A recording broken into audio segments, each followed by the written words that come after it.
ஐயோ காய்கறிலாம் அழுகுற மாதிரி இருக்கே. இவ்வளோ காய்கறிங்க வேஸ்டா போயிடுமே, என்ன பண்றது? கையில காய்கறி வச்சுதாமா யோசிக்கிற? இந்த காய்கறிலாம் அழுகுற மாதிரி இருக்குடி, என்ன பண்ணலான்னு யோசிக்கிறேன். இப்ப இந்த காய்கறி என்னம்மா பண்ண போற? காய்கறி அழுகாம இருந்தா குழம்பு வைக்கலாம், இல்லைன்னா குப்பையில தான் கொட்டணும். அது அழுகாம நான் பாத்துக்கிறேன், குடு. இந்தா. எப்படி அழுகாம பாத்துப்பா? ஏதோ ஒண்ணு அழுகாம இருந்தா சரி. A few minutes later. கிச்சி கிச்சி கிச்சி கிச்சி கிச்சி கிச்சி கிச்சி என்ன பண்ற இவ? ஏ ஐசே, என்னடி பண்ற?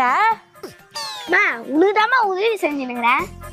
அப்படினாமா உதவி செய்யற நீ தானே காய்கறி அழுகாம பாத்து சொன்ன. ஆமா, அத கிச்சி கிச்சி மூட்டி சிரிக்க வைக்கிறேன். காய்கறியை சிரிக்க வைக்கிறியா?